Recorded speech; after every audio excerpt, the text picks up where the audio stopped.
Isang malakas na kalabo. Iyon ang tuno na bumasa sa katahimikan ng hapon. Isang mabigat at nakakatakot na tuno na sinundan ng lagapa ng nabasa na baso sa sementadong sahig. Tila huminto sa paktibo ang puso ni Bianca. Tay! Siga niya. Basa ang boses sa takot. Patakbo siyang lumabas mula sa kanyang maliit na kwarto. Papalapit sa kusina. At doon niya nakita ang kanyang ama, si Mang Tomas, na nakahandusay at walang malay sa sahig, ang isang pisngi ay nakalapat sa malamig na baldosa. Nakapikit ang kanyang mga mata. Sa tabi niya ay ang mga bubok ng basa na tasaang kape. Ang maitim na likido ay isa ng kaawa-awang mansa sa sahig. Tatay! Tatay! Gumising ka! Ang sigaw niya ay humalo sa kanyang ngahikbi. Lumuhot siya, ang nanginginig niyang nga kamay ay marahang yumuyog sa balikat nito. Walang tugon. Isang nakapangingilabot na lami ang gumapang sa buong katawan niya, mas matindi pa sa lami ng sahig. Kinuha niya ang kanyang lumang cellphone mula sa bulsa. Ang nga daliri hirap na hirap sa pagpindot sa emergency number habang pinapalabo nga luha ang kanyang paningin. Ang bawat petring ng telepono ay parang martilyong pumupukpok sa naninikip niyang dibdib. Ang kanyang mundo, na dati nang marupo, ay ngayon tuluyang gumuho. Ang matapa na amoy ng antiseptiko ang sumalubong sa mabutas ng ilong ni Bianca na nadulot sa kanya ng pakahilo. Nakaupo siya sa isang matigas na upuang plastik sa labas ng emergency room, ang kanyang mabalikat ay baksak. 2 oras na ang nakalipas mula ng isugot ng ambulansya ang kanyang ama. 2 oras ng tahimik na paghihintay at may tinding takot. Si Leah, ang kanyang pinakamatalik na kaibigan, ay nakaupo sa tabi niya, marahang hawa ang kanyang nanlalamig na kamay. Magiging okay din ang lahat. Bes, bulong ni Leah. Ngunit ang kanyang masalita ay tila nilamon ng mahaba at walang taong pasilyo ng ospital. Isang mahinang tango lang ang naisagot ni Bianca. Paano magiging okay ang lahat? Si Mang Tomas na lang ang mayroon siya. Mula nang pumanaw ang kanyang ina, silang dalawa na lang ang makararamay. Ito ang kanyang lakas, ang kanyang dahilan para patuloy na lumaban, para tanggapin ang iba-ibang trabaho, mula sa pagiging tindera sa isang panaderia hanggang sa paglalabada para sa mga kapitbahay. Lahat para lang masigurong may pakain sila at may pambili ngamot sa puso ang kanyang ama. Isang doktor na may pagod na mukha ang lumabas. Madaling tumayo sina Bianca at Leah. Kamusta po ang tatay ko, Do? Tanong ni Bianca, paus ang kanyang boses. We were able to stabilize him for now, sabi ang doktor, ang mga matay puno ng simpatya. He suffered a massive heart attack, brought on by extreme stress. Ang puso niya ay masyado nang mahina. He needs an immediate angioplasty, possibly a bypass surgery. Naramdaman ni Bianca na nanlambot ang kanyang nga tuhod. Operasyon. Makano po ang operasyon? Tanong niya. Takot sa isasagot ng doktor. Bumuntong hininga ang doktor. Sumulat siya ngang isang numero sa isang piraso ngang papel at inyabot sa kanya. Ito ang pagtatanya ngang gastos para sa operasyon at pagpagaling. I suggest you go to the billing department as soon as you can. Tinitigan ni Bianca ang numero. Ang nga numero ay hindi gumagalaw. Nananatili itong nakatiti sa kanya. Nang uyam. 6 na 0. Isang halagang marahil ay hindi niya kikitain sa loob ng 10 taon, lalo na ngayon. Ang kakarampot na pag-asa sa loob niya ay namatay, at napalitan ngang isang malamig at desperadong kawalan. Kinabukasan, habang nakaupo si Bianca sa tabi ngang kama, pinamamasdan ang kanyang amang mahimbing na natutulo dahil sa gamot, isang lalaking nakasuot ng mamahaling suit. Nahalatang hindi bagay sa kapaligiran ni, isang pampublikong ospital, ang lumapit sa kanya.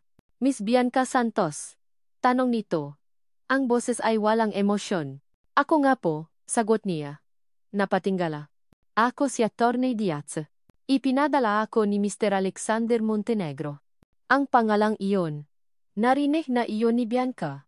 Walang sinuman sa Maynila ang hindi nakakakilala sa pangalang Montenegro. Sila ang nga hari ngang real estate, isang dinastiyang naktayo nga naniningning na skyscraper sa BGC at mararangyang villages sa Forbes Park. Ang kanilang mundo ay milya-milya ang layo sa maliit nilang inupahang bahay sa Quezon City. Bakit po? Maingat niyang tanong. Hindi agad sumagot ang abogado. Ipinatong niya ang isang makintap na leather briefcase sa masang katabingang kama at binuksan ito. Kumuha siya ng isang makapal na folder, mayos na nakatali, at inilapa ito sa harap ni Bianca. Ang tatay niyo, si Mr. Tomas Santos, ay may malaking pagkakautang sa isang kumpanya na pag-ari Montenegro Holdings, direktang sabi ng abogado. Isang utang na ginamit niya sa isang investment na pumalpak.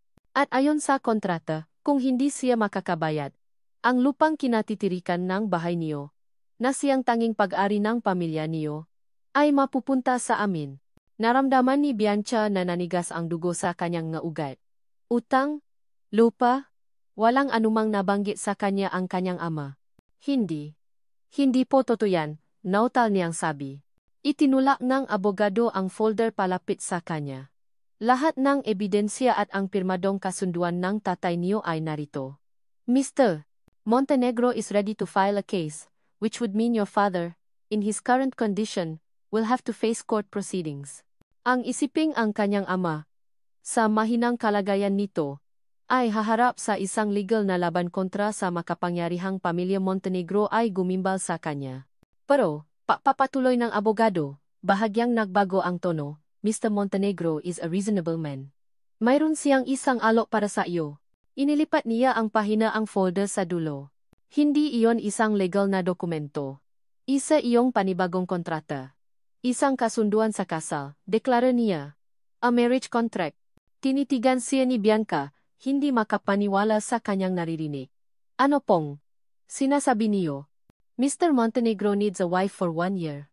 Isang kasal sa papel. In exchange, babawin niya ang lahat ng kaso laban sa tatay mo. Akuin ang lahat ng utang niya, at babayaran ang lahat ng gastusin sa ospital, kasama na ang operasyon. Umiko ang paningin ni Bianca. Isang arranged marriage? Sa isang lalaking hindi pa niya nakikita, isang taong mula sa ibang mundo? Ito'y katawa-tawa. Parang plot sa mga murang nobela na binabasa niya. Binibigyan kita ng 24 na oras para magdesisyon, Miss Santos, sabi ng abogado, at tumayo. Nasa kontratang yan ang lahat ng detalye at mga patakaran. Tawagan mo ako kapag nakapaisip ka na. Pagkaalis ng abogado, matagal na nanatiling hindi gumagalaw si Bianca. Pagkatapos, gamit ang nanginginig na makamay, binuksan niya ang kontrata. Ang masalita nito ay malamig at malupit. Unang tuntunin. Ang kasal na ito ay isang transaksyong pangnegosyo lamang. Bawal ang anumang pakakaugnay na emosyonal. Ikalawang tuntunin. Ang asawa, si Bianca Santos, ay dapat sumunod sa lahat ng makawirang utos ng kanyang asawa, si Alexander Montenegro, na may kinalaman sa mga pampublikong paglabas at mga obligasyong pampamilya. Ikatlong tuntunin. Makahiwalay ang silid tulugan. Ipinagbabawal ang anumang uri ng intimasya. Ikaapat na tuntunin, pagkatapos ng eksaktong 365 na araw, ang kasal ay pawawalang bisa. Si Bianca Santos ay makakatanggap ng isang halaga at may ganap na malaya. Bawat salita ay isang sampal sa kanyang dignidad. Hindi ito kasal. Ito ay isang sentensyang pagkakakulong ng 1 taon. Tumingin siya sa kanyang ama, pinakikinggan ang mahina at ritmikong pahinga nito. Pagkatapos ay muli niyang tiningnan ang numerong ibinigay sa kanya ng doktor. Isinupsop niya ang kanyang mukha sa kanyang nga kamay. Ang mainit na luha ay tahimik na pumata sa malamig na mga pahinangang kontrata. Ang kanyang nga pangarap na makaroon ng isang maliit na plant shop, magdisenyo ng magagandang hardin, at makahanap ng isang simple at tapat na paibig, lahat ng iyon ay tila naglalaho. Nang gabing iyon, nakatayo siya sa bintana ng kanilang inupahang bahay, nakatanaw sa makipot na eskinita. Naalala niya ang mas maliligayang araw, noong buhay pa ang kanyang ina at pinupunoan tawa ang kanyang ama ang kanilang maliit na tahanan. Ngayon, tanging katahimikan ang natitira. Na binabasak lamang ng tunog ng lumang orasan sa dingding. Na binibilang ang nga oras na natitira sa kanya. Ipinikit niya ang kanyang nga mata, humingang ang malalim. Nakagawa na siya ng desisyon. Wala na siyang ibang pagpipilian. Nanginginig ang kanyang kamay ng ideal niya ang numero ni Attorney Diaz. Attorney Diaz, bulong niya nang sagutin nito ang tawag. Halos hindi marinig ang kanyang boses. Ako po si Bianca Santos. Huminto siya sandali, nilunok ang bukol sa kanyang lalamunan. Pumapayak na po ako. Kinaumagahan. Napunta siya sa isang maliit na simbahan sa malapit. Hindi siya naroon para sa isang kasal. Naroon siya para manalangin. Humingi siya ng tawad para sa kanyang gagawin. At ng lakas para pagtiisan ang nga darating na araw. Malalim ang kanyang iniisip ng isang makintab at mukhang mamahaling itim na sedan ang marahang huminto sa kanyang tabi. Naparong si Bianca sa gulat. Dahan-dahang bumaba ang itim na salamin ng bintana. Sa loob ay isang lalaki. Nakasuot ito ang perpektong suit. Ang itim na buhok ay maayos na nakasuklay. Ngunit ang mukha nito ang nakpatigil sa paghinga ni Bianca. Isang mukhang napakakisi sa paraang malupit. May matalas na panga at malalim na itim na mga mata. Kasing lamig ng gabing walang bituin. Hindi siya nito tinitignan. Ang tingin nito ay diretso sa unahan, na para pinanot ni Alexander Sanda Montenegro ang babae habang sumasakay ito sa kanyang kotse. Si Bianca Santos. Ang pangalan ay simple, ordinaryo isang pangalan na hindi nababagay sa marangyang leather ngang interior ng kanyang sasakyan. Gumalaw ito na parang isang takot na usa, bawat kilos ay maingat at nag-alinlangan, na lalong nakpatindi ng iritasyon sa kanyang dibdib. Para sa kanya, ang babaeng ito ay hindi isang nobya. Isa siyang solusyon. Isang piraso sa isang transaksyon na kailangan niyang tapusin para sa kapakanan ng kanyang pamilya at ng kumpanya. Hindi siya nagsalita habang umaandar ang sasakyan. Ang katahimikan sa loob ng kotse ay mabigat, tanging ang mahinang ugong ng makina ang maririnig. Sinulyapan niya ito mula sa gilid ng kanyang mga mata. Nakayuko ito. Ang mga kamay ay makalapat sa kanyang kandungan, pinipisil ang tela ng kanyang murang bestida. Wala. Pinanot ni Alexander Sanda Montenegro ang babae habang sumasakay ito sa kanyang kotse. Si Bianca Santos. Ang pangalan ay simple, ordinaryo isang pangalan na hindi nababagay sa marangyang leather ng interior ng kanyang sasakyan. Gumalaw ito na parang isang takot na usa, bawat kilos ay maingat at nag-aalinlangan, na lalong nakpatindi ngang iritasyon sa kanyang dibdib. Para sa kanya, ang babaeng ito ay hindi isang nobya. Isa siyang solusyon. Isang piraso sa isang transaksyon na kailangan niyang tapusin para sa kapakanan ng kanyang pamilya at ng kumpanya. Hindi siya nagsalita habang umaandar ang sasakyan. Ang katahimikan sa loob ng kotse ay mabigat, tanging ang mahinang ugong ng makina ang maririnig. Sinulyapan niya ito mula sa gilid ng kanyang mata. Nakayuko ito, ang nga kamay ay makalapat sa kanyang kandungan. Pinipisil ang telangang kanyang murang bestida. Wala itong bahid ng pagkagahaman o pagkamangha na inaasahan niya sa mga taong unang beses makasakay sa ganitong klase ng sasakyan. Tanging takot at pagod. Nang marating nila ang dambuhalang gate ng mansyon ng Montenegro, nanatili itong tahimik. Habang binabatas nila ang mahabang driveway na pinalilibutan ng perpektong pagkakagupit ng mga halaman, hindi pa rin ito umime. Kahit nang huminto sila sa tapat ng isang malaking fountain at sa harap ng mansyon na mas mukha pang palasyo, wala siyang nakitang reaksyon. Para kay Xander, na sanay sa mga taong napapanganga sa kanyang kayamanan, ang kawalan ng reaksyon ng babae ay isang bagay na nakakainis. Baba, utos niya. Ang boses ay kasing lamig ngang marmol na sahig ngang kanyang mansyon. Naunang bumaba si Xander at hindi man lang ito nilingon. Pumasok siya sa malaking pinto na agad binuksan ng isang unipormadong katulong. Sumunod si Bianca, at tumigil ito sa gitna ng grandiosong foyer, halatang nalululas sa laki at katahimikan ng lugar. Tumingala ito sa dambuhalang chandelier na gawa sa kristal, ang ngamatay na papakita ng pagkamangha sa unang pagkakataon. Ngunit mabilis din itong nawala, na parabang ipinagbabawal niya sa kanyang sarili na humanga. Yaya Sol, ihatid mo siya sa kwarto niya, sabi ni Xander sa isang matandang katulong na lumapit. Pagkatapos ay hinarap niya si Bianca, ang mga mata ay walang kabuhay-buhay. Your room is upstairs. Don't touch anything. Tumalikot siya at naglakad patungo sa kanyang opisina. Ipinapalagay na tapos na ang kanyang obligasyon para sa araw na iyon. Ngunit habang papasok siya sa kanyang santuaryo, narinig niya ang mahinang boses nito. Sir, yuminto si Xander ngunit hindi lumingon. What? Salamat po. Para sa pagpapagamot sa tatay. Hindi sumagot si Xander. Isinara niya ang pinto ng kanyang opisina, isang malakas na harang sa pagitan niya at en mundo sa labas. Umupo siya sa kanyang malaking leather na upuan at minasahe ang kanyang sentido. Ang pasasalamat nito ay hindi niya kailangan. Ang kailangan niya ay ang pagsunod nito sa kontrata. Kinagabihan, ipinatawa niya si Bianca sa library. Isang silid na puno nga libro mula sahi hanggang kisame, ngunit walang kahit sinuman ang nababasa. Inilapat niya sa isang mesa ang isang papel. Isang listahan. Makatuntunin, simpleng sabi niya. Basahin mo. Kinuha ito ni Bianca at binasa na malakas sa mahinang boses. Una. Makahiwalay ang ating masilid. Ikalawa, huwag kang papasok sa aking opisina ng walang pahintulot. Ikatlo, gampanan mo ang papel bilang asawa ko sa harap ng aking pamilya at sa publiko kapag kinakailangan. Ikaapat, huminto ito sandali. Huwag kang asa ng kahit ano mula sa akin. Malinaw ba? Tanong ni Xander, ang boses ay matigas. Tumango si Bianca, hindi nakatingin sa kanya. Opo, sir. Ang pagsunod nito ay dapat na nagbigay sa kanya ng kasiyahan. Ngunit sa halip, isang pamilya na kuryente ngang inis ang muling gumapang sa kanya. Kinabukasan, habang abala si Xander sa kanyang trabaho sa loob ng opisina, tumuno ang kanyang pribadong telepono. Ang pangalan sa screen ay nakpatigas ng kanyang panga. Katrina Imperial. Ilang segundo niyang tinitigan iyon bago sinagot, ang boses ay naging 10 beses na mas malamig. What do you want, Katrina?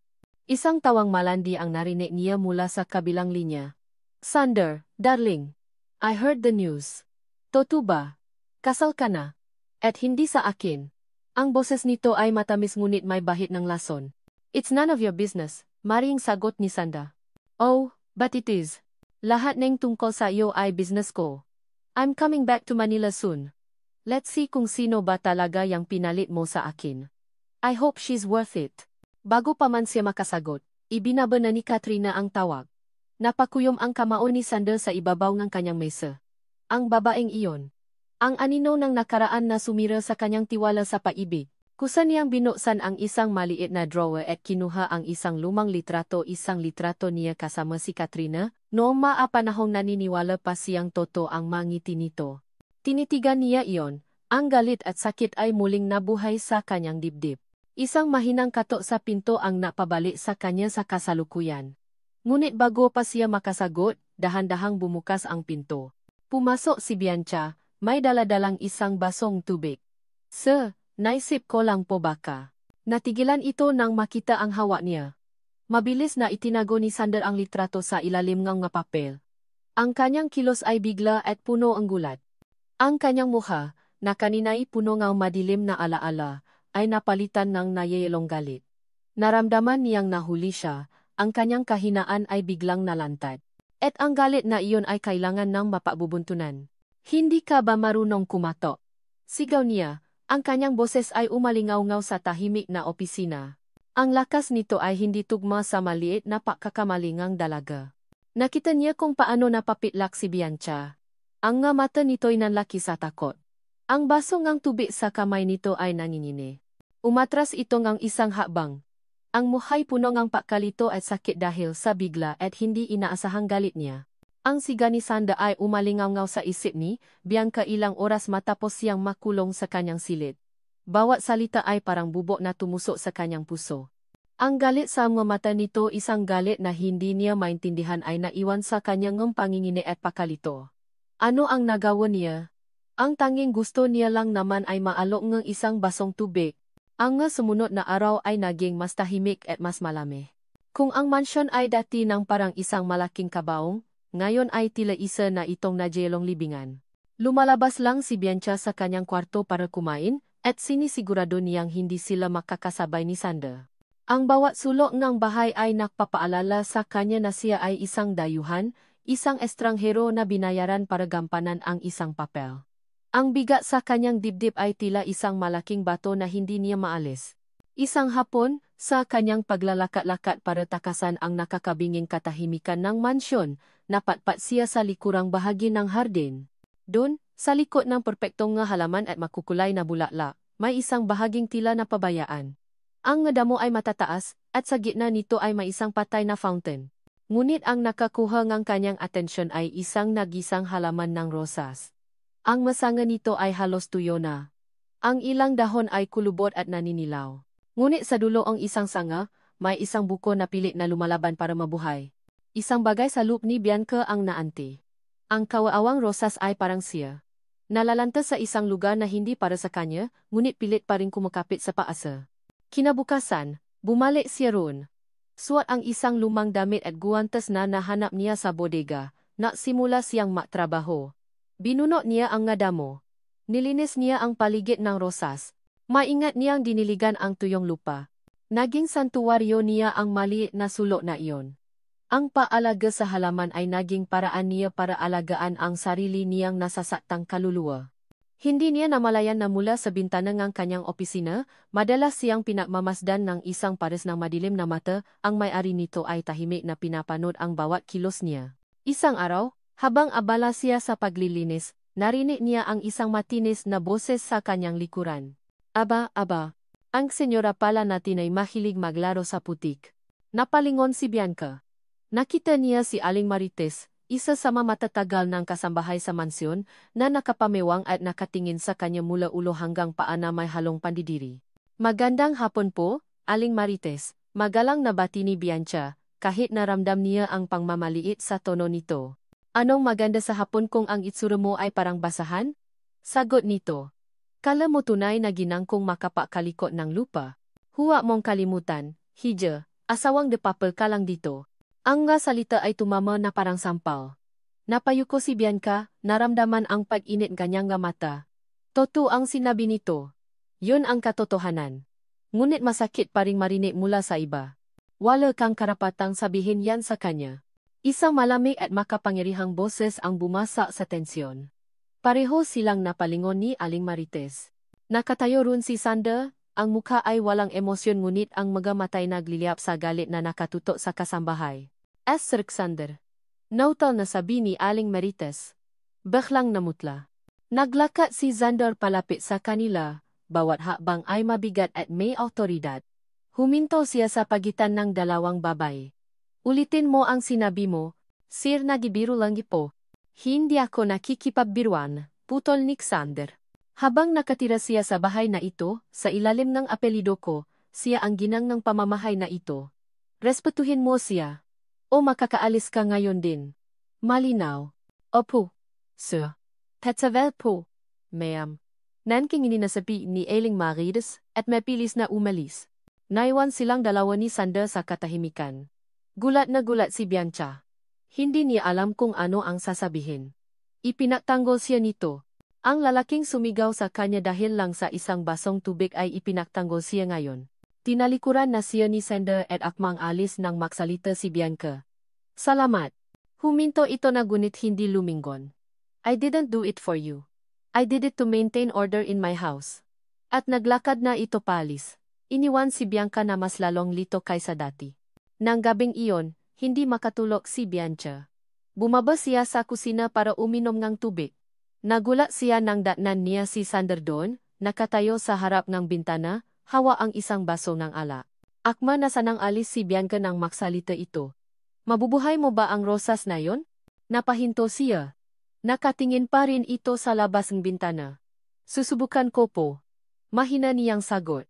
Kailangan lang po ng tamang pag-alaga. Anong alam mo sa paghahalaman? Ang pangarap ko po talaga ay maging isang landscape designer, sabi niya. Isang maliit na ngiti ang sumilay sa kanyang galabi. Kumuha po ako ng ilang unit sa college. Sa unang pagkataon, lumingon ito at tiningnan siya, hindi na galit o malamig ang mamata, kundi tila may bahid ng kuryosidad. Tumagal lang iyon ng ilang segundo bago ito muling tumalikod. Umakyat ka na. Gabi na. Kinabukasan. Bago umalis si Sander papuntang opisina, iniabutan niya si Bianca ng isang itim na credit card. Ano po ito? Tanong ni Bianca. Gamitin mo yan. Bumili ka nga damit na kailangan mo, sabi nito, hindi pa rin siya tinitignan. At, bumili ka ang isang magandang bestida. May pupuntahan tayong pati sa Sabado. Bago pa man makasagot si Bianca. Umalis na ito. Naiwan siyang hawa ang malamig na piraso ng plastik. Ang puso niya ay naguguluhan. Dumating ang gabi. At hindi pa rin umuwi si Sander. Naalala si Bianca. Kahit gaano pa ito kalamig sa kanya, ito pa rin ang taong nagligtas sa kanyang ama. Naghintay siya sa sala. Pinipilit na manood ng telebisyon. Ngunit ang kanyang nga mata ay laging napapatingin sa orasan. Hindi niya namalayan na dinalaw na siya nga antok sa malaking sofa. Maalas 12 ng gabi nang marinig ni Sander ang sarili niyang pinto na bumukas. Pagod siya at bahagyang nakainom matapos ang isang mahabang pakikipapulong sa mga investor. Ang katahimikan ng mansyon ang sumalubong sa kanya, ngunit pagdating niya sa sala, natigilan siya. Nakita niya si Bianca, mahimbing na natutulog sa sofa. Ang mukha nito ay payapa, malayo sa takot at lungkot na madalas niyang nakikita. Nakasandal ang ulo nito sa braso ngang sofa, at ang isang hibla ngang buho ay nakalaylay sa kanyang pisngi.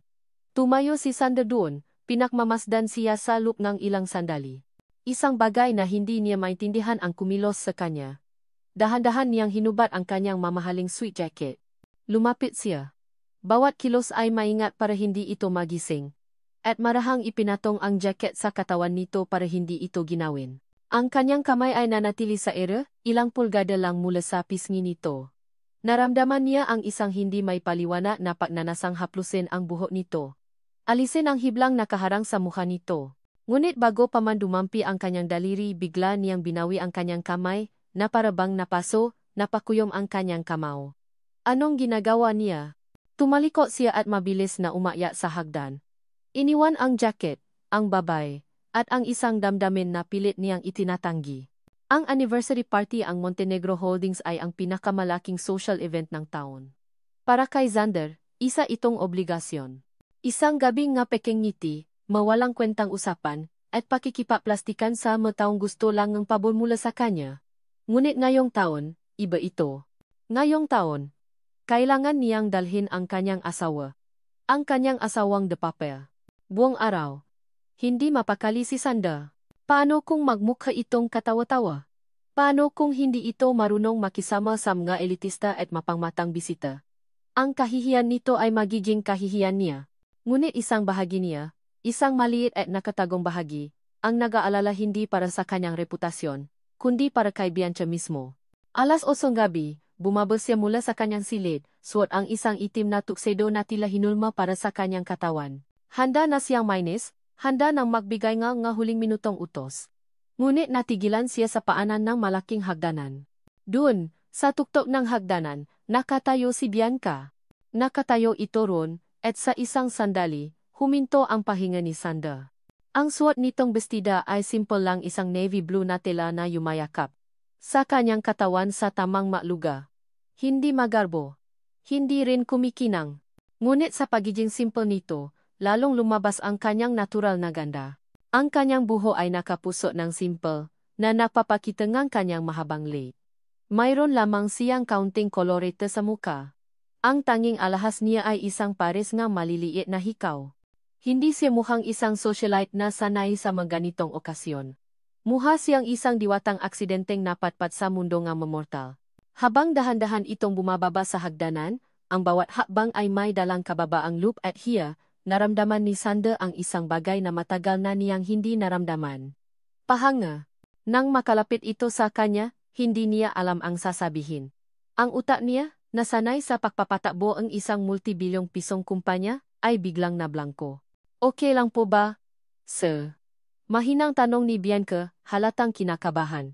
Pinatulong po ako ni Lia sa pagpili. Sinuri niya ito mula ulo hanggang paa, pilit na pinapanatili ang kanyang malamig na ekspresyon. You look acceptable, sabi niya, ang nga salita ay hindi sapat para ipahayag ang nasa isip niya. Isang maliit na ngiti ang sumilay sa mga labi nito. Salamat po, sir. Sa pati, naging sentro nga atensyon si Bianca. Hindi dahil sa kanyang damit o alahas, kundi dahil sa kanyang katahimikan at simpleng ganda.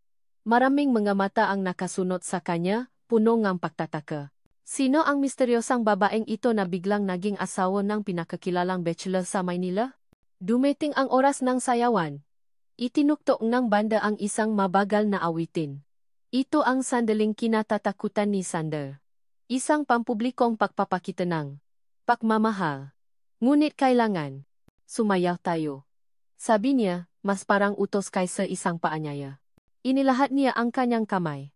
Naatubili si Bianca sandali bago dahan-dahang ipinatong ang kanyang kamay sa palat ni Sander. Naramdaman niya ang init nito, isang kaibahan sa karaniwang lamig na namamagitan sa kanila. Inakay niya ito sa dance floor. Ipinulupot niya ang isang braso sa baywang nito, at inilagay naman nito ang isang kamay sa kanyang balikat. Nagsimula silang gumalaw kasabay ng musika. Ang katawan nito ay bahagyang naninigas, ngunit habang tumatagal, unti-unti itong na-relax sa kanyang ngabisik. Ang pabango nito, isang amoy na parang bulala at sariwang hangin, ay pumuno sa kanyang nga pandama. Sa ilalim nga naniningning na ilaw. Sa gitna nga na ang tao. Sa unang pagkakataon. Hindi sila mukhang amo at empleyado. Mukha silang mag-asawa. They're all looking at us, bulong ni Bianca. Let them look, sagot ni Xander, nagulat sa sarili niyang sinabi. Ngunit ang sandaling iyon ay biglang nabasak. Xander, darling. Isang boses na parang lason na binalutan ng pulot. Isang boses na nakpabalik sa lahat ng masasamang alaala. Napalingon si Xander. Nakatayo ron si Katrina Imperial, suot ang isang kumikinang na pulang bestida na halos wala nang itinatago. Ang ngalabi ay kasing pula ng dugo. Katrina, sabi ni Xander, ang kanyang boses ay biglang naging yelo. Ang init na naramdaman niya kanina ay biglang nawala. Hindi pinansin ni Katrina ang kanyang lami. Lumapit ito at ipinulupot ang kanyang braso sa braso ni Xander na parabang pag-ari niya ito. Pagkatapos ay tiningnan niya si Bianca mula ulo hanggang paa. At ito na siguro ang asawa mo. Hi, I'm Katrina. Ako ang nakaraan, sabi nito. Ang ngiti ay hindi umaabot sa kanyang nga mata. At kung minsan, ang nakaraan ay nagbabalik. Nice to meet you. Magalang na sagot ni Bianca. Kahit nahalata ang pagkailang. Ang buong gabi ay sinirang ang presensya ni Katrina. Palagi itong nakabuntot, nakpapapansin kay Xander. At nagbibitaw na mapatutsada kay Bianca na binalot sa pekeng papuri.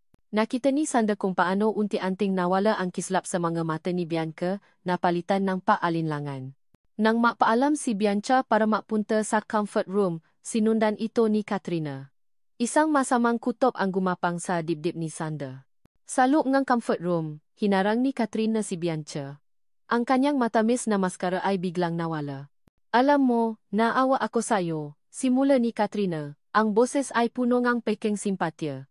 Hindi mo alam kung saan ka napasok. Hindi ko pa kayo maintindihan, sabi ni Bianca. Ang pamilya Montenegro. Malupit sila. Gagawin nila ang lahat para sa pera at kapangyarihan, sabi ni Katrina, bawat salita ay maingat na pinili. Kawawa naman ang pamilya mo. Narinig ko ang nangyari sa lupa niyo. Isang trahedya na ang maliliit na tao na tulad ninyo ay laging natatapakan ng dambuhala. Anong ibig mong sabihin? Tanong ni Bianca. Ang kanyang boses ay nagsimulang mangini. Ngumisi si Katrina. Inilabas niya ang kanyang mamahaling cellphone. Siguro dapat mong makita ito. Para magising ka sa katotohanan. Ipinakita niya kay Bianca ang screen ng kanyang telepono. Naroon ang isang kopya ng isang email. Isang email na mukhang galing sa isang top executive ng Montenegro Holdings na nakadirekta sa isang legal team. Ang subject, Santos Property Acquisition. Nanginginit na binasa ni Bianca ang mga salita. Proceed with the third-party company to secure the loan default. Ensure the Santos family has no way out. The marriage contract will be the final step to secure their silence and full cooperation. This land is vital for the new commercial complex. Ang bawat salita ay isang punya na sumaksa sa puso ni Bianca. Ang hangin ay tila naubos sa kanyang ngabaga, ang lalaking sumayaw sa kanya kanina. Ang lalaking naglagay ng jacket sa kanya. Ang lalaking ipinagtanggol siya. Lahat ba ay isang kasinungalingan? Gising, Bianca, bulong ni Katrina, ang boses ay parang isang ahas na gumagapang sa kanyang tainga. Laruan ka lang niya. Isa kang instrumento para makuha niya ang gusto niya. Ginagamit ka lang niya. Ang biyahe pauwi mula sa party ay isang mahaba at nakabibinging katahimikan. Ngunit sa isip ni Bianca, ang ingay ay nakakabaliw. Ang masalita sa email. Ang mapanuyang ngiti ni Katrina.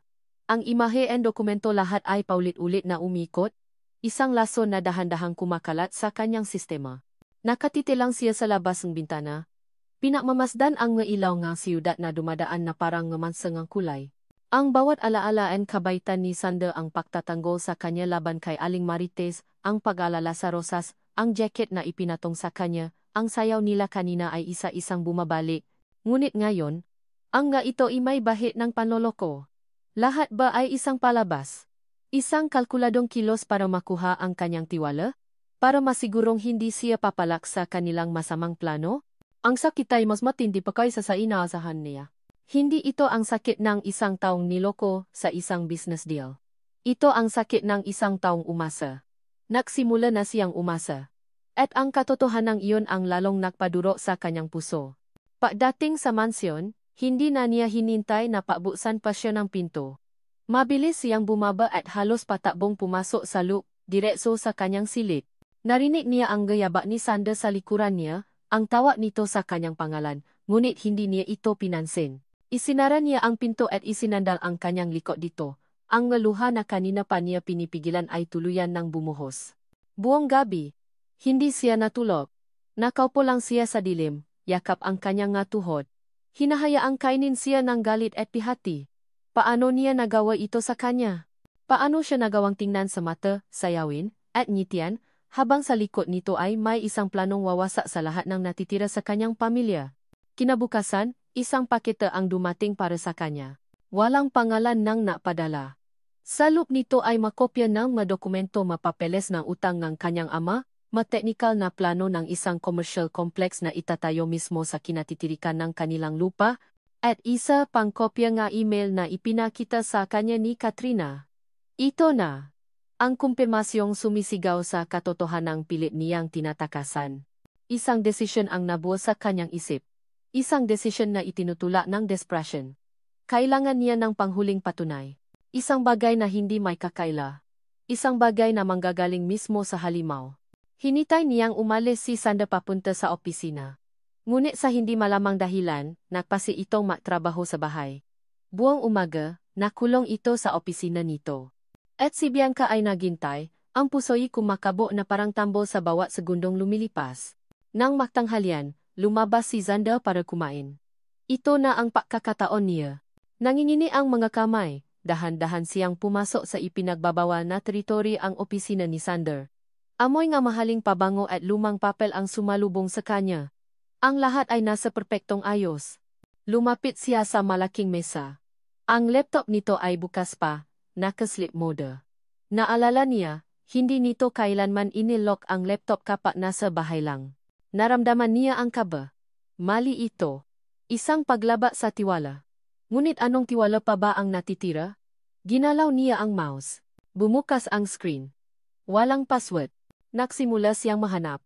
Ang nga daliri niya ay nanginginig sa ibabaw ng keyboard. Anong hahanapin niya? Santos? Lupa? Kontrata? Sinubukan niya ang pangalan ng kanyang ama. Walang lumabas. Sinubukan niya ang address nila. Wala rin. Na malapit na siyang sumuko, isang folder sa desktop ang nakakuha ang kanyang pansin. Ang pangalan nito ay simple lang, ngunit para sa kanya, ito'y nakakakilabot. Proyekto Santos. Binuksan niya ito. Sa loob ay isang file. Isang spreadsheet. At sa pagbukas nito, gumuho ang kanyang mundo sa ikalawang pagkakataon. Nakalista ron ang lahat. Ang halaga ng utang. Ang acquisition cost. Ang legal fees. At sa isang kolumn na may titulong miscellaneous expenses, nakalista ang hospital bills, T. Santos at sa tabi nito, marriage contract settlement fee, B. Santos. Laruan. Instrumento. Numero sa isang spreadsheet. Yun lang ang tingin nila sa kanya. Hindi na niya napigilan. Isang malakas na hikbi ang kumawala sa kanyang lalamunan. Mabilis niyang ipinrin ang dokumento, ang bawat pahinang lumalabas sa printer ay isang patunay ng kanilang kalupitan. Nang bumalik si Sander sa opisina, natigilan ito nang makita siyang nakatayo ron, hawa ang mapapel. Bianca? Anong ginagawa mo rito? Tanong nito, may bahid ng pakalito sa boses. Hindi siya sumagot. Sa halip, ibinato niya ang papel sa makintab na mesa. Kumalat ang maito, isang testamento ng kanyang panloloko. Ano to? Sigaw ni Bianca. Ang kanyang boses ay basa at puno ngalit na hindi pa niya naramdaman sa buong buhay niya. Napatingin si Sander sa mga papel. Nakita niya ang pagbabago sa mukha nito mula sa pakalito, naging gulat, at pagkatapos ay isang bagay na mukhang pagkataranta. Para kay Bianca, iyon ang mukha ng isang taong nahuli sa akto. Bianca. Let me explain. Sabi nito, lumalapi sa kanya. Ipaliwanag. Anong ipapaliwanag mo? Tumawa siya ng walang saya. Na ginamit niyo lang ako. Na ang pagtulong niyo sa tatay ay parte lang ng plano para makuha ang lupa namin. Na ang lahat ng kabaitan mo ay isang malaking kasinungalingan. That's not true. Hindi totoo yan. Git ni Sander, ang boses ay desperado. It's not what you think. Hindi. Sigaw niya. Itinuturo ang nga papel. Nakasulat lahat dito. Itim sa puti. Ako. Ang tatay ko. Ang pamilya ko. Mga numero lang kami sa plano niyo. Pinaniwala mo ako.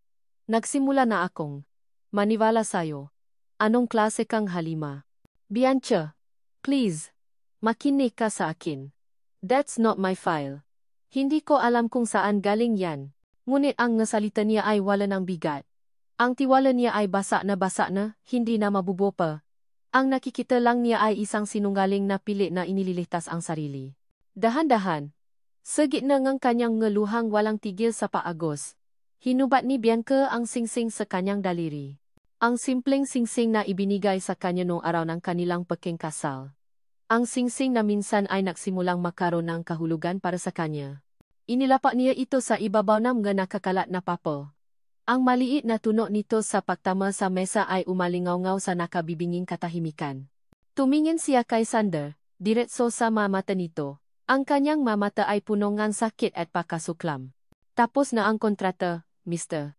Montenegro, sabi niya, ang bawat salita ay malamig at matalim. Sana makuha mo na ang gusto mo. At sa huling pagkakataon, tinalikuran niya ito. Naglakad siya papalabas ng silid, papalabas ng mansyon, papalabas ng buhay nito. Iniwan si Sander na nakatayo ron, hindi makagalaw sa gitna ng maguho ng tiwalang siya mismo ang sumira. Nakatayo si Sander sa gitna ng kanyang opisina, hindi makagalaw. Ang nasalita ni Bianca tapos na ang kontrata, Mr. Montenegro ay umulit-ulit sa kanyang isip na parang sirang plaka. Bawat ulit ay mas masakit kaysa sa nauna. Tinitingnan niya ang singsing na nasa ibabaw ng mga papel. Isang maliit na bagay, ngunit sa sandaling iyon ang pinakamabigat na bagay sa buong mundo. Nang marinig niya ang paksara ng malaking pinto sa ibaba, doon lang siya natauhan. Wala na siya. Umalis na siya. Isang galit na hindi niya panaramdaman noon ang biglang umakyat mula sa kanyang sikmura. Ngunit ang galit na ito ay iba. Hindi ito ang malamig at kontroladong galit na ginagamit niya sa negosyo. Ito ay mainit, magulo, at may kasamang sakit. Ang pakiramdam na iniwan, na pinataksilan pamilyar ito. Ito ang parehong pakiramdam na iniwan sa kanya ni Katrina noon. Pero mas malala ito. Noon ang sinira ni Katrina ay ang tiwala ng isang binatang mapuso.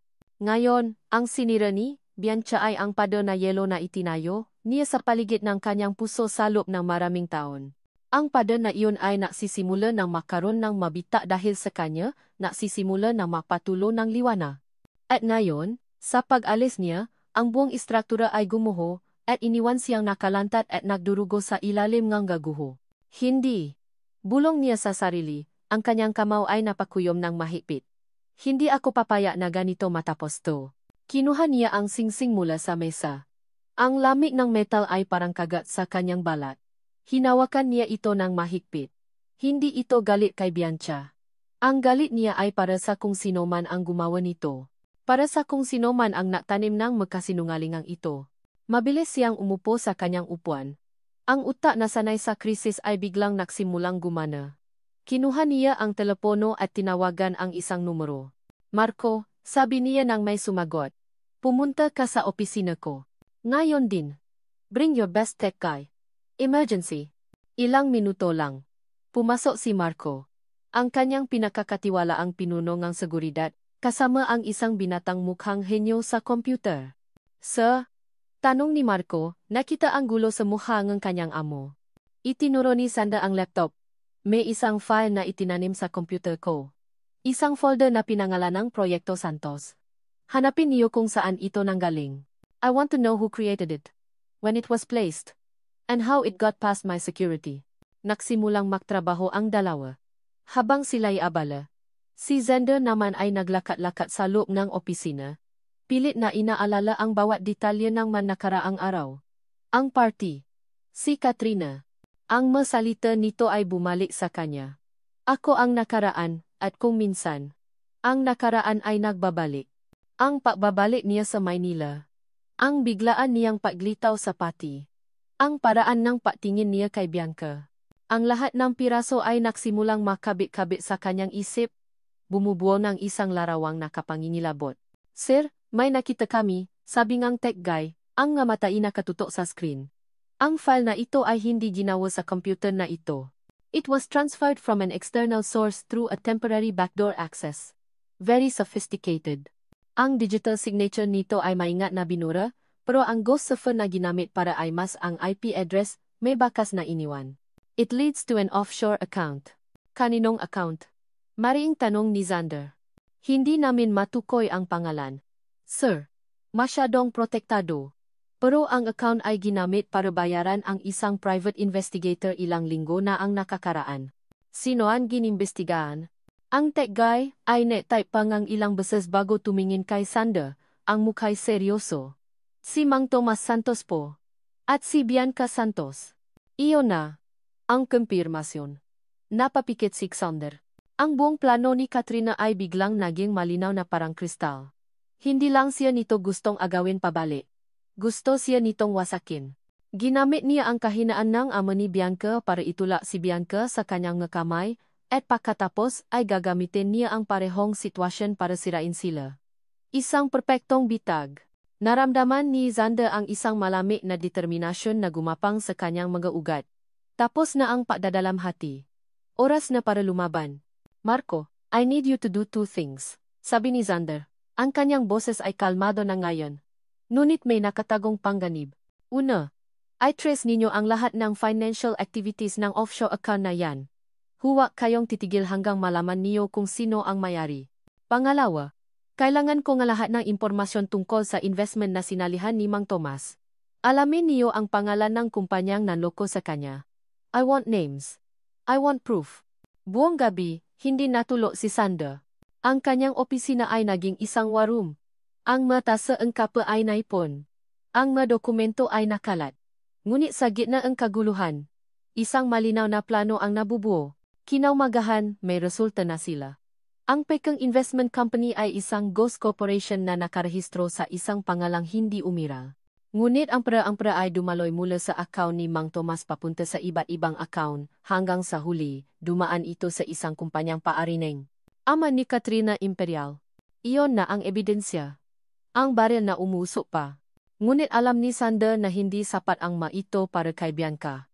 Hindi na ito maniniwala sa masalita niya o sa mga papel na ipapakita niya. Kailangan nitong makita ang katotohanan. Kailangan nitong marinig mula mismo sa bibig ng ahas. Umupo siya at nagsimulang mautos. Tumawag siya sa kanyang sekretarya. Magpatawag ka ng isang emergency board meeting para bukas ng 10:00 ng umaga.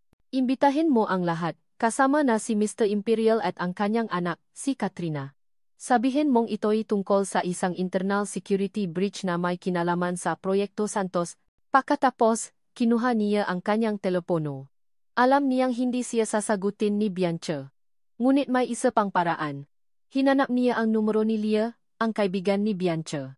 Nagring itong ilang beses bago may sumagot. Hello? Sino to? Tanong ng isang nag-aalinlangang boses. Si Alexander Montenegro ito, sabi ni Xander, direkta. Alam kong galit ka sa akin, at may karapatan ka. Ngunit kung gusto ni Bianca na makita ang hustisya para sa kanyang pamilya, sabihin mo sa kanya na pumunta siya sa opisina ko bukas, 10:00 ng umaga. Lahat ng sikreto ay mabubunyag. At ibinaba niya ang tawag, hindi na hinintay ang sagot. Ang bitag ay handa na. Ang tanong na lang ay kung ang kanyang pain ang katotohanan ay sapat na para pabalikin ang babaeng nagisa na niyang gustong protektahan. POV. Bianca. Hindi ako pupunta. Mariing sabi ni Bianca, habang nakatiti sa kawalan mula sa bintana na apartment ni Leah. Isang araw na ang nakalipas mula nang lisanin niya ang mansyon, ngunit pakiramdam niya ay isang taon na ang lumipas. Ang puso niya ay manhit. Ang kanyang mga mata ay pagod na sa kaya. Bes, kailangan mong pumunta, pilit ni Leah, hawa ang telepono na parabang isa itong mainit na bakal. Narinig mo ba ang sinabi niya? Lahat ng sikreto ay mabubunyag. Paano kung nagsasabi, siya ngang toto? Umiling si Bianca. Anong katotohanan, Leah? Nakita ko ang nga papel. Nakita ko ang pangalan ko sa listahan ng gagastos nila. Isa lang akong numero sa kanila. Isang puhunan. Pero paano kung hindi galing sa kanya yon? Paano kung frame up yon, tulad ng sabi niya? Ang isang maliit na bahaging ang puso ni Bianca isang bahaging hangal at sugatan ay gustong maniwala. Ngunit ang sakit ng pagkakataksil ay masyadong sariwa, masyadong malalim. Ayoko na siyang makita, Leah. Ayoko nang masaktan pa. Umupo si Leah sa tabi niya at hinawakan ang kanyang kamay. Bianca, tingnan mo ako. Hindi ito para sa kanya. Ito ay para sayo. Para sa tatay. Kung may katiting na sansa na malinis ang pangalan ng tatay mo, na malaman kung sino talaga ang nanloko sa kanya, hindi ba't dapat nating subukan? Kahit ito na lang ang huli. Para makaroon ka nga payapaan, anuman ang kahinatnan. Ang masalita ni Leah ay tumagos sa padangang sakit na itinayo ni Bianca. Kapayapaan. Isang bagay na parang napakalayo na para sa kanya. Huminga siya ng malalim. Tama si Leah. Kailangan niya ng katapusan. Kailangan niyang malaman. Kinabukasan. Sa tulong ni Leah, narating nila ang dambuhalang gusali ng Montenegro Holdings. Ang bawat hakbang papasok ay parang pahakbang sa nababagang uling. Ang nga empleyado ay napapatingin sa kanya, ang nga bulungan ay parang nabubuyo na umugong sa kanyang tainga. Pagdating nila sa executive floor, natigilan si Bianca. Papalabas mula sa elevator sina Katrina at ang ama nito, si Mr. Imperial. Nakangiti si Katrina, isang ngiting tagumpay, at bumati pa sa kanya na parang matalik silang makaibigan. Oh, Bianca! You're here. Mabuti naman at naisipan mong dumalo. Ang bawat salita nito ay isang insulto. Inakay silang isang sekretarya papasok sa isang malaking conference room. Nasa loob na ang lahat ng miyembro ng board, mga lalaking makapangyarihan na nakasuot ng mamahaling suit. At sa dulo ng mahabang mesa, nakaupo si Sander. Nang matama ang kanilang mata, naramdaman ni Bianca ang muling pakirot ng kanyang puso. Ngunit ang isura ni Sander ay iba. Wala na ang desperasyon o galit. Napalitan ito en isang kalmado at nagilong determinasyon. Tumayo ito. Salamat sa pagdalo ninyong lahat. Simula ni Sander, ang kanyang boses ay umalingaw-ngaw sa silid. Ipinatawa ko ang pulong na ito dahil sa isang malubang internal security breach. Isang peking proyekto na pinangalan ng Proyekto Santos, ang itinanim sa aking sistema para magasik ng kasinungalingan at sirain hindi lang ako, kundi ang reputasyon ng buong kumpanya. Nagulat ang lahat. Si Katrina ay tumawa ng mahina. Sander, darling, ano bang sinasabi mo? Baka naman masyado ka lang stress. Hindi siya pinansin ni Sander. Sa halip, isang malaking screen sa likod niya ang umilaw. Sa loob ng 24 na oras, sinuri ng aking team ang lahat ng ebidensya. At ito ang aming natuklasan. Isa-isang lumabas sa screen ang mga ebidensya. Ang digital trail ng pekeng file na itinuro sa isang ghost server. Ang offshore account na nagbayad sa private investigator. At ang pinakamatibay na ebidensya. Isang diagram na nagpapakita ng daloy ng pera mula sa utang ni Mang Tomas na pagkatapos ng maraming paglipat, ay pumasok sa isang account ng isa sa makumpanya ng Imperial Group. Natahimik ang buong silid. Si Mr. Imperial ay namutla. This is absurd. Isang paninira. Sigaw ni Mr. Imperial. Talaga ba? Kalmadong tanong ni Sander. Pagkatapos ay ipinatuno niya ang isang audio recording. Ang boses ay kay Katrina. Nakikipag-usap sa isang hacker. I need you to create a file, sabi ng boses ni Katrina sa recording. Gawin mong mukhang official, na galing mismo sa Montenegro Holdings. Kailangang paniwalaan niyang si Sander ang may pakanan ng lahat. Sinungaling. Doktorado yan. Sigaw ni Katrina, ang kanyang muka ay puno ng pakataranta. Tumingin siya kay Sander, ang namatay nakmamakaawa at puno ngalit. Sander, paano mo nagawa to sa akin? Ako ang mahal mo. Hindi siya. Hindi ang basahan na yan. Ang kanyang pagamin, nadala ang galit, ang naging huling pako sa kanyang ataw. Ang mga miyembro ang board ay napatingin sa kanya ng may pakasuklam. Si Mr. Imperial ay napasubsob sa kanyang makamay talo. Hindi na kinaya ni Bianca ang naririnig. Dahan-dahan siyang umatras at lumabas ng conference room, ang kanyang isip ay gulong-gulo, totoo ang sinabi ni Sander. Biktima lang din siya. Biktima silang pareho. Nakatayo siya sa tabi ng malaking bintanang salamin, nakatanaw sa siyudad, nang maramdaman niya ang presensya nito sa kanyang likuran. Bianca. Hindi siya lumingon. Ang maluha ay muling dumaloy sa kanyang ngapisngi. Ngunit ngayon, ito'y maluha ng kalituhan, pagsisisi, at isang emosyon na hindi niya mapangalanan. Lumapit si Sander at tumayo sa tabi niya, hindi siya hinawakan, binibigyan siya ng espasyo. Patawarin mo ako, Bianca. Dun na siya napalingon. Para saan? Wala ka namang kasalanan. Patawarin mo ako. Ulit niya. Ang ngamatay puno nga isang emosyon na ngayon lang niya nakita isang malalim at tapat na pagsisisi. Hindi para sa kasalanan na hindi ko ginawa, kundi dahil hinayaan kong masaktan ka. Dahil ang ngupada na itinayo ko sa paligid ko ay naging sanhi para hindi kita maprotektahan. Dapat naniwala ka sa akin, pero kasalanan ko rin dahil hindi ko ipinakitang karapat dapat akong pakatiwalaan. Tinitigan niya ito. Ang puso niya ay kumakabog. Ang kontrata. Iyon lang ang alam kong paraan para iligtas ka at ang tatay mo mula sa isang sitwasyong akala ko'y simpleng utang lang. I was cold, I was cruel. Dahil natakot ako, pag-amin niya.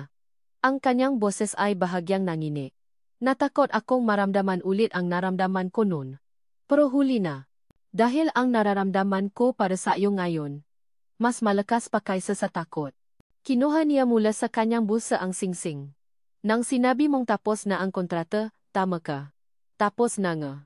Ayoko ng kontrata. Ibinukas niya ang kanyang palat, inilalantad ang singsing. Bianca, gusto kong magsimula ulit. Walang kontrata. Walang tuntunin. Walang kasinungalingan. Ako lang, at ikaw. Mahal kita. Ang nga salitang iyon mga salitang hindi niya inakalang maririnig niya ay ang nakpabasa sa lahat ng natitirang pader sa kanyang puso. Humabang siya palapit. Kinuha niya ang singsing mula sa palat nito, at sa harap niya, sa harap ng buong siyudad, isinuwat niya ito pabalik sa kanyang daliri. Opo, Mr. Montenegro, bulong niya, isang ngiti ang sumilay sa kanyang malabi sa gitna ng kanyang ngaluha. Sisimulan natin ulit. Sa unang pagkakataon, ngumiti si Sander isang tunay at nakakasilaw na ngiti na nakpaliwanag sa buong mukha nito. At sa gitna ng salaming turang pangyarihan at kayamanan, marahan nitong hinapit si Bianca at hinalikan siya, isang halik na nagsasara sa kabanatang ng sakit at nagbubukas ng isang bagong simula. Ang huling eksena ay sa harding ng mansyon, ilang linggo pagkatapos. Ang dating napabayaang sulok ay isa ng paraiso. Ang rosas na dating nag-agaw buhay ay ngayon namumukakat. Ang talulot nito ay matingkat na pula. Hawak ni Bianca ang isang sketchpad. Ipinapakita kay Xander ang isang disenyo na ginawa niya para sa buong hardin. Nakayakap ito sa kanya mula sa likuran, ang baba nito ay nakapatong sa kanyang balikat. Ito ang simula, bulong ni Bianca, habang tinuturo ang isang blangkong espasyo sa papel. Hinalikan ni Xander ang kanyang sentido. Ang ating simula. At dito nagtatapos ang kuwento ni Bianca at Xander. Aking minamahal na tagapakinig, mula sa kaibuturan ng aking puso, maraming salamat. Salamat sa pagsama ninyo sa bawat pagtawa, pagiyak, at pagtibok ng puso sa kuwento ni Bianca at Xander. Ang pagsulat ng kanilang kuwento ay isang paglalakbay din para sa akin. Bawat kabanata ay isang paalala na ang paibig ay hindi laging madali. At minsan, kailangan nating masaktan para matutong magpatawad at yumibit ng mas buo. Ang kuwento ni Xander at Bianca ay isang paalala na ang tunay na pag-ibig ay hindi tungkol sa paghahanap ng isang taong perpekto. Ito ay tungkol sa pagtanggap sa mga sugat at pilat ng nakaraan, at sa pahilom nga ito ng makasama. Ito ay tungkol sa pagpapatawad hindi lang sa iba, kundi pati na rin sa ating mga sarili. At higit sa lahat, ito ay isang kwentong pag-asa. Na kahit sa pinakamadilim na sandali, laging may liwanag na naghihintay, at ang bawat pagtatapos ay maring maging isang panibagong simula. Ngayon, nais ko namang marinig ang inyong boses. Ano ang pinakapaborito ninyong eksena? Anong aral ang inyong natutunan? Huwag kayong mag-atubiling iwanan ang inyong nga salobin sa comment section sa ibaba. Ang bawat isa sa inyong mensahe ay mahalaga. Muli, ako ang inyong manunulat. Napapasalamat at nagsasabing, hanggang sa susunod nating kwento.